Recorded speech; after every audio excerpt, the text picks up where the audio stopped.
All right, Mensah to Miami is official, so we're going to go over some of his tape and kind of show you guys what Miami is getting at the quarterback position. This kid is one of my favorite quarterbacks in the country, and I'm going to show you guys why. First thing I want to point out is he's elite at throwing to his throw side hand, so he's a right-handed player, so when he's rolling out to the right, like, he's one of the most accurate throwers on the run. So this is basically just flood into the field, and it looks like we get a bust from these two players. They don't really know how to communicate here because there's basically 5 threats to the field side in this play. And, man, we just ripped this sucker to 18 here, who is also going to show up on this film a lot, 18. He's a transfer also from Duke going to Miami, and clearly is one of Mensah's favorite targets. So you can tell that stuff like this jumps off the tape, right? There's great communication between these two. This is 18 again. Mensah's played a lot of football, okay? So he's going to be over 20-plus starts in his career when he starts playing at the University of Miami. And it's stuff like this where this is an RPO, and this is our hot, right? And we see whether it's, I don't know if 18's calling something out to him or what it is, but we're going to get corner fire from the boundary here. And you can tell by inside leverage that it's probably coming. But the fact that he checks and immediately realizes, all right, my guy's about to be open, throws straight into it. You don't see that every single day playing college football. So great recognition, good communication between those two, and those two have great chemistry already. So yeah, no, that was a good rep. So this is just a standard wide receiver screen. I mean, we look at our box count here, and we kind of know that we're gonna pull the ball, so we're not even gonna do the run fake, and we're gonna hit 18 on the outside and just watch him work. But the reason that I want to show you guys this is one, we know 18's elite in the open field, and that's half the reason that Miami's taking him too. But how quickly we're able to rip the ball on these screenplays is what gives us an opportunity to make plays after the catch, right? So this kid, Mensah, does not struggle with velocity, and that's an indicator, especially at the college level with the amount of field spreading concepts that we're going to use. That's a really good indicator of how quickly we're able to get the ball out and how well we're able to give our guys a shot in the open field. Georgia Tech's going to drop 8, and this guy becomes a flat player. And pre-snap, Mensah's reading this player as the flat player, and we're going to get a spot concept. So he's going to run a corner spot route, and then the back's going to rush to the flat, right? And we're a little bit late to our flat. We still get the completion, which is great. This is kind of a short window kind of throw here because we're playing into the boundary here. But I want to show you guys from the end zone cam.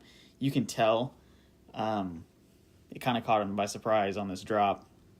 Just we hesitate with the football because we were not expecting him to drop out there. We thought we were going to rip our spot route probably immediately just based on where the corner was lined. So, yeah, no, I mean, he's still learning. He's still playing. I mean, it's a good adjustment. I mean, you made the play. So I think things like these, he's going to get faster at processing and faster at throwing these as he continues to play more games. Something about Mensah that I like a lot is he's really good at throwing one-on-one balls. Just in man coverage in general, just knows where to put the ball. Like, ball placement is top tier, right? We're going to get a dude in our face, and I'm going to show you guys the end zone cam here. But it's man across the board, and we're just taking our one-on-one. And even though, like, he's really good at navigating the pocket, we don't keep our mechanics clean, but this just speaks to our arm talent as a quarterback. He's really good at throwing off platform, and that's not always a good thing, but in this case, like, just look at our feet. I mean, our feet are all over the place. Like, that is just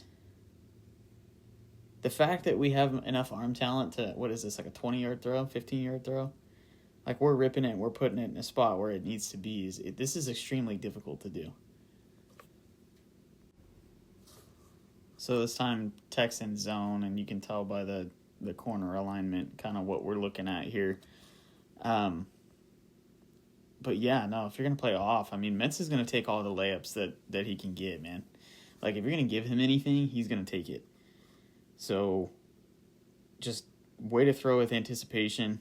I mean, he knows where he's going with the ball before it's snapped, but he's able to throw, kind of get the ball out like right before the receiver breaks. And as you continue to play ball, especially at quarterback, like these are the kinds of things that he's going to continue to get faster at throwing and diagnosing. So this is just great already, and it's going to continue to get better.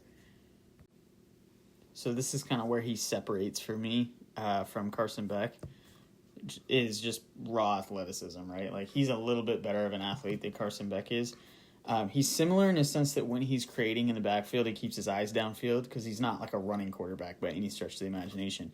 But it's stuff like this that I think separates him, because I don't think Beck is making defensive ends miss in the backfield and then run into his throwing hand and just ripping the football down like backyard football style. Like this is an almost every game occurrence, and it's something that he brings to the table. It's a level of elusiveness from the pocket, and just his ability to throw on the run is insane. And it's not like his league is changing either, right? Like he's still in the ACC, so we're going from ACC to ACC team. So these are the same defenders and same caliber of competition that he's going to be doing this against. So, no, I think this is great, man. He's got kind of this like juke move, this back juke move. Like this is his go-to in the backfield. And it works, dude. So I've been talking about rolling out to the dominant side. So this is just an example in the ACC championship game of him rolling out opposite side. So Duke was an outside zone running team, so there's a lot of just built-in rollouts in general, so I can tell like how comfortable he is just maneuvering, and you see it on the tape. But yeah, no, this is just good backyard ball. I mean, nothing crazy about it, but I just wanted to show you guys a rep of him throwing opposite side. This is just a good rep of like kind of staying within our pocket, stepping up, and then delivering the ball to the check down where it needs to go. And this is really tough. I mean, you get more comfortable the more that you're in these positions as a quarterback, but this is something that, again, is just going to continue to get better, and he's already adept at it. Like, he's comfortable at staying within his domain, if that makes sense. Okay, kind of what we've been harping on, right? I'm just going to show you guys this. I mean, he just rips the piss out of this football. Like, this is insane. I mean, that's a really tight window, first off. But second off, like, the velocity that you got to put on this thing to get this here. I mean, it's really just a seam ball. I mean, it's going to be a corner route, but just this is incredible. He's got his arm talent. He has NFL arm talent. There's no question about that. So I'm really curious kind of what Shannon Dawson is going to have him do and some of the concepts that they're going to unlock, down the field. I mean, Carson Beck had great arm talent too, but this is just a different... I think you're going to see a lot more wide zone out of Miami. You know, they were an interior running team with Mark Fletcher, and I think that they're going to kind of open up their run game knowing that Mensah's got the ability to rip it on the run like this. So the next two plays I'm going to show you are bad, I guess bad outcomes, but not necessarily bad reps. But this one's kind of a layup that Mensah's going to miss here. So you're going to get a stack alignment. They're going to switch release this, and they're going to force a one-on-one with this defender and hit him with basically a slot fade, essentially. And this is just a straight miss. Like, we just barely overshoot it. But what I like to see, though, is we get to the top of our drop, we have pressure in our face, and we don't change our mechanics, right? We're not phased by the pressure. So I want to show you guys from this angle here. I mean, he's not going to have a full free release. He's going to work inside and then get to him. But you're basically throwing a fade route with a guy in your face, knowing that you're probably going to get hit. And we don't really change. Like, we're able to consistently stay calm and collected within the pocket and deliver the ball. It's really not that bad of a ball. I mean, it's just barely outside. So this is something that I'm curious how Miami handles. So this is 18 right here, and we're going to predetermine as a quarterback where we're going with the ball, and it ends up giving us an interception here because, I mean, just the back out of the backfield and the tight end are both wide open, but we already knew where we were going with the ball. There's no question about where we were going with the ball. So I get it. You get zone. You like the guy that you like, and he's able to create separation. And, you trust him. But just looking at his eyes, right? Like, just watch Mensah's eyes. I mean, we're gonna snap the ball, and then we're gonna stay center. But we already knew we were ripping it as soon as we flipped our hips, right? So those are the things. I mean, some of that's going to carry with them if 18 is going to start at Miami and they're going to play together. Like, they just have to figure out, what plays we want to predetermine that we're going to go to this kid, and what plays that we want to make sure we don't just key the defense into, because everyone's going to start keying on that kid. So kind of what I said in the beginning of the video, like, when I tell you he's an elite one-on-one ball thrower, this is what I'm talking about. I mean, we stepping up in the pocket. This is a 40-yard dime that we're chucking down there, and it's just in the perfect position. I mean, I really do think the deep ball for Miami is going to be a problem. If they have the speed, especially with Tony. Like, could you imagine these two one-on-one? Like, oh, man. And we know Malachi Tony can adjust to the ball as good as anybody in the country. Like, oh, man, I'm telling you, these guys are going to be dangerous, dude.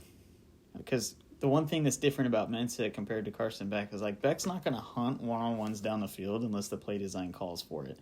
But Mensah is one of those kids where it's like, if you go 3x1, or in this case 4x1, and he knows he's got a one-on-one, like, he will challenge you. I mean, obviously it's down and distance dependent, but if the coaching staff gives him the permission to, I mean, this kid's got one of the most beautiful distance balls in the country. I mean, first off, this is 18, right?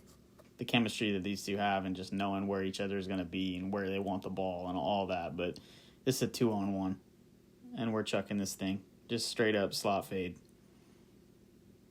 I mean, that's crazy, man. That's insane. There's no defense for that. The defense for that is either DPI or hoping that he can't get the ball where it's supposed to be, bro.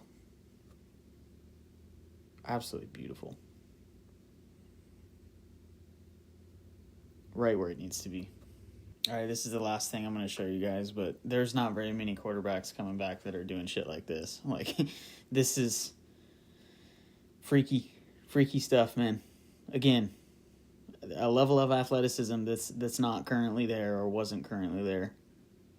Making dudes miss. But it's one thing to be athletic and then, like, gain yards downfield, right?